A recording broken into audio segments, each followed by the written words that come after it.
Ginger Star. Welcome to another episode of Positive Power. That one's going to go on for several seasons.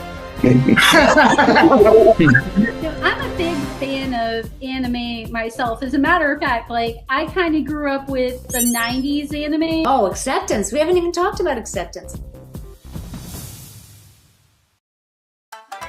Lavan, welcome to the show. How are you doing today? I'm great. I'm excited to be here and talk with you about D&D and dice and anything in the TTRPG world. It is my favorite thing. So today's word of the day is going to be create. You guys know how we do it here on Positive Power. You guys know the rules. That's right. So you guys are going to count how many times that she says the word create for the remainder of this interview. And, don't forget, because sometimes you guys forget, in the count base, you're also counting how many times that I say the word create. So today's word of the day is going to be create. So don't forget to count. You want to tell us a little bit about what today's giveaway is going to be? Sure. I have, in my shop, I do a bunch of different types of dice. But what I'd love is to make something from your show that inspires me and create a set based off of Positive Power. And that will be a custom set that I will send to you, and then you can send to whoever wins. And it will be a Positive Power inspired set.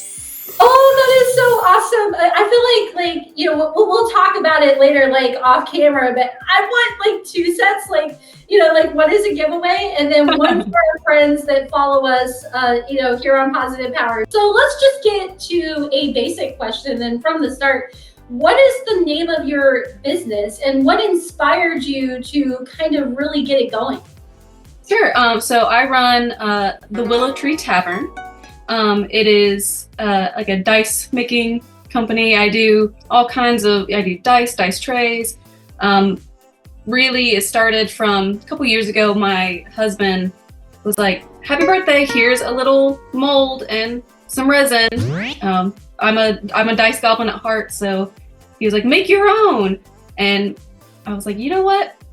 This is going to be my new obsession. So within about 2 weeks, I had pressure pot. I had a whole setup in my garage workshop, tons of inclusions and glitter, and it just spiraled to where I was making sets for myself and my friends and literally nobody.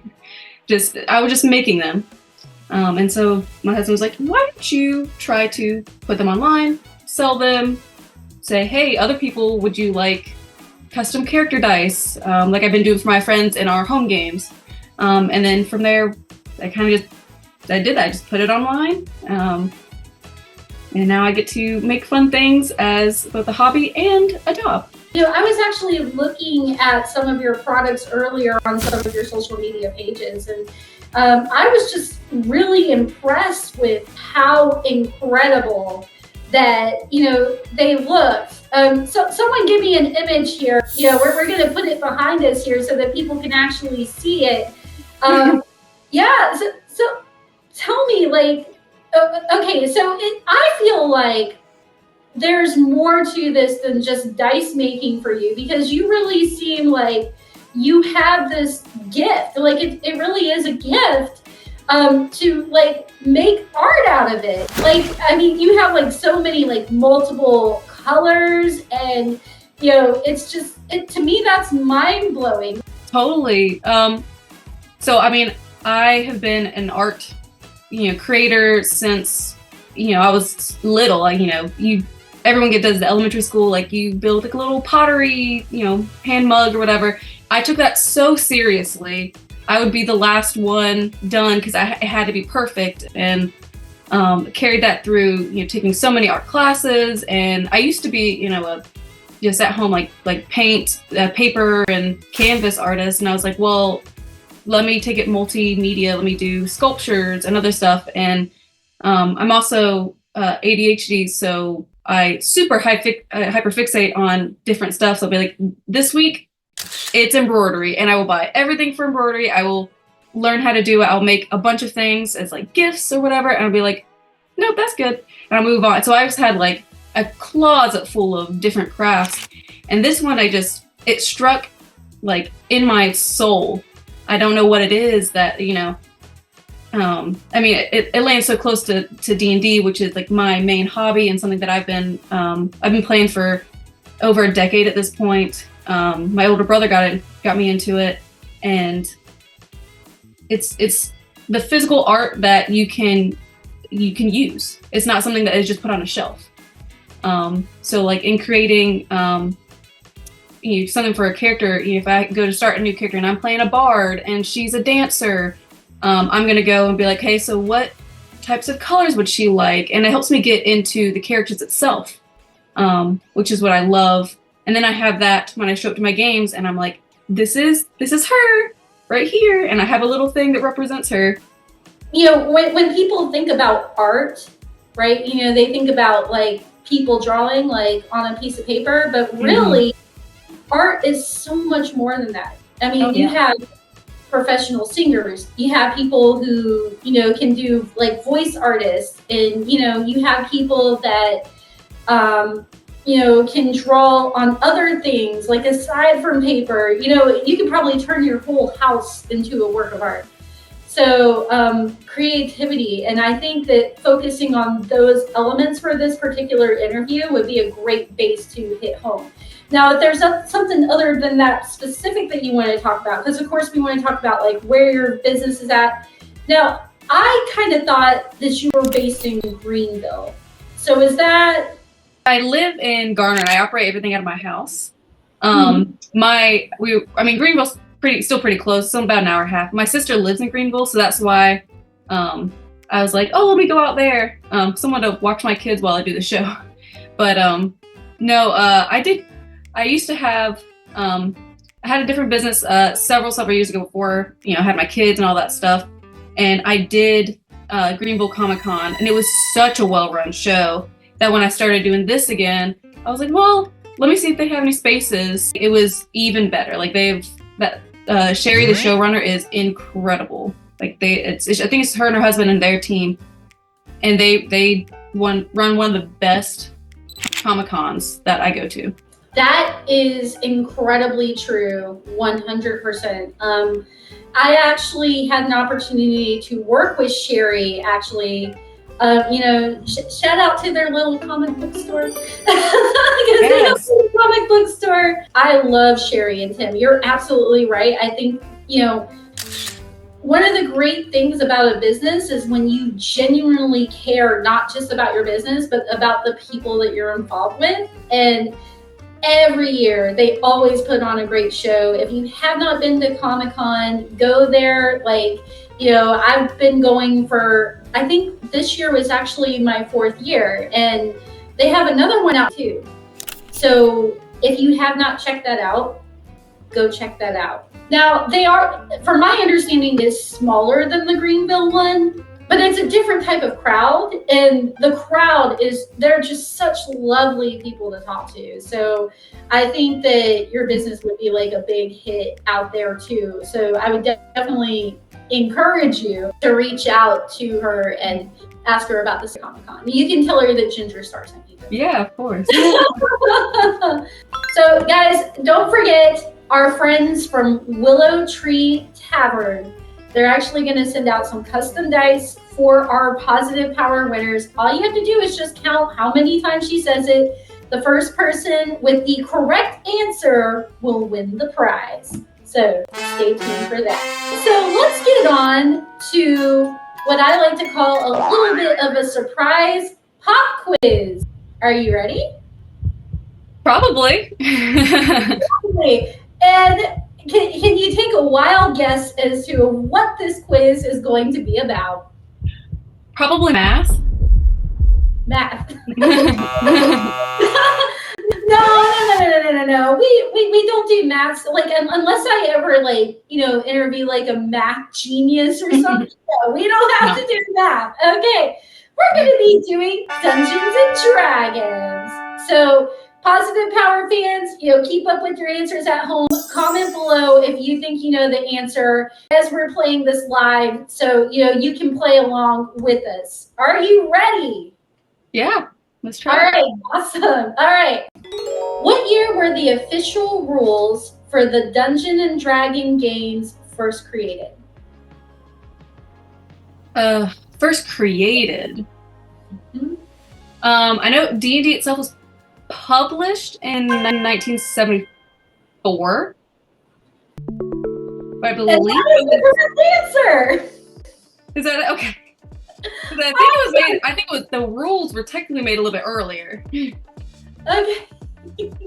Well, we were actually like referring to like when they were officially like published, like to the public, to like make it official. All right. So next question: what is the name of the company that started Dungeons and Dragons? Ooh, TSR. TSR. Okay, judges, will we accept TSR? Can you tell us what TSR stands for? Tactical studies, something? Tactical studies rules. Tactical studies rules. Okay. Yes! True D&D fan. Yes. Oh my I have goodness. not had to think about the actual name of that company in forever. So when did you first hear about like TSR? So like I said, my brother got me into D&D, but we that was not the first game like TTRPG I played. We started with Mutants and Masterminds, which is, if anyone's ever played that, is the worst game to start with. It has the most rules. Think, old D&D 3.5, like THACO, everything, just that on steroids. It's awful. But he's also one that was like, you're gonna learn everything about it. So he was like, here's Gary Gygax and what it came from and all that stuff. So it has probably not been like more than 8 to 10 years since I've actually had to think about that. Guys, she is a diehard D&D fan and player. Oh my goodness. So not only do you know how to make the die, you also have a little bit of knowledge about D&D. I thought I was going to trip you up, but you're doing really, really good. All right, guys. So next question. This one should be a little bit easier. You get a 50-50 chance.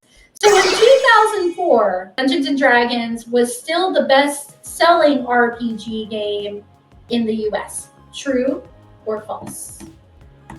In my heart, I want it to be true. So I'm going to go with that. Yes! Matters of the heart! Guys, we have created a connection. Right? Awesome. Okay. And guys, there's another point for those of you guys who are watching. Okay.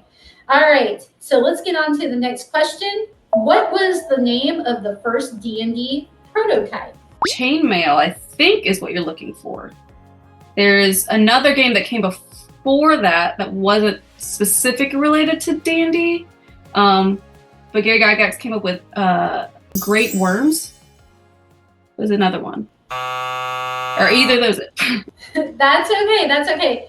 So I know that there is a little bit of history with chainmail that came as part of the creation of Dungeons and Dragons, but to be specific, we were actually looking for Blackmore.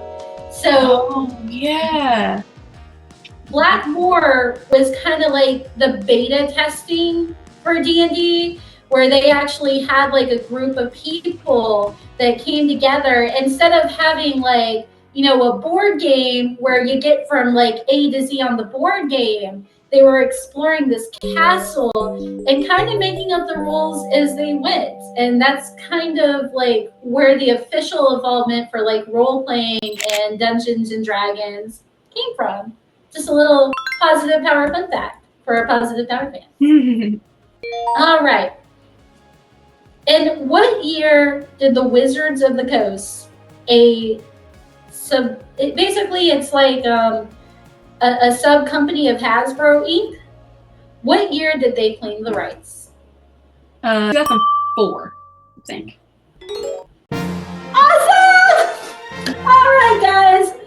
All right, so positive power fans, let us know how she did in the comments. Awesome job. There you go. That is so awesome. Okay, So now we're going to get into like a little bit of history about your company. What was really your inspiration to create your company? That's a good question. I really actually kind of fought it for a long time because with art in general, I find that if I have like obligations or something that are outside forces, money, stuff like that, I get really either burnt out or just it doesn't become fun for anymore. But after a while and talking to a lot of friends and getting a lot of good pushes, I was like, well, let me just put it out there and see what happens. And I've had a lot of positive reviews and people saying wonderful things. And what I found is it feels so much less like a business because I'm connecting directly to people. So if I'm making a custom set for somebody, they're telling me about themselves and their characters and the world that they're in. And I get this very unique look into people's home games that, you know, for games that are not Critical Role or anything that are not put on the internet, no one else gets to see. So I get to see these characters that people put so much love and attention into. And that's really the driving force behind the business part of it, is just being able to reach more people. So if someone like me, for example, like if I wanted to buy one of your products, like do you have like some type of, you know, website or something that people can order from online? Yeah, so I go exclusively through Ko-fi or Ko-fi, however you would like to say it. I found this, it's a company that's meant for smaller creators. So they're very supportive, and then that way I can have a lot of open communication with people. You can order customs, or I put stuff in my dice shop. So there's different, and I like to have different price points for people because I think accessibility for this this game and for things like art is super important. Ko-fi or Ko-fi, however you would like to say it. I found this, it's a company that's meant for smaller creators. So they're very supportive, and then that way I can have a lot of open communication with people. You can order customs, or I put stuff in my dice shop. So there's different, and I like to have different price points for people because I think accessibility for this this game and for things like art is super important. So, you know, pre-made mini sets I have for smaller, but if you want to go big and bold, you know, you can order a custom full-size set for me, you know. But I do everything through Ko-fi, or just messaging me on Instagram. It's still a small company. Do you get an opportunity to actually go to like D&D meetings? Like, do you ever like play like online, or like do you have like an in-person group, or, you know, anything like that? I am very, very lucky that I have dragged all of my friends into my hobby with me, and I get to play in person. So I have two games active right now. One that my friend runs from her house, and it's a big group of us, and it's a very chaotic, fun, like Feywild type game. And then I also have one that my husband is running now. Him and I normally switch off, who is DMing at our home. And with a smaller group, we are running the new Vecna module, which is a lot more serious. So I get to have several, you know, different style escapes. And humble brag, I turned one of my rooms in my house into a tavern. It is fully themed like a medieval tavern, and it is also called the Willow Tavern. Do you do anything other aside from dice? Like, or is there anything else that you create, like for the D&D like industry like style? Dice are my main focus. I love it. It's like I said, it's a hobby. It's an art for me. So each dice set that I go and make, it is something that's like, what am I going to sit down and create? I would love at some point to, you know, have a fun, just casual D&D podcast or something. But for right now, I love just making these physical representations of characters.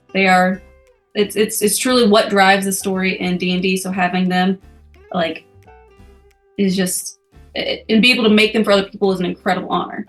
I mean, you can customize it towards someone's character. You can customize it towards a business, like someone's personality, those positive power guys. I'm just saying. So yeah, that's really incredible and really inspiring.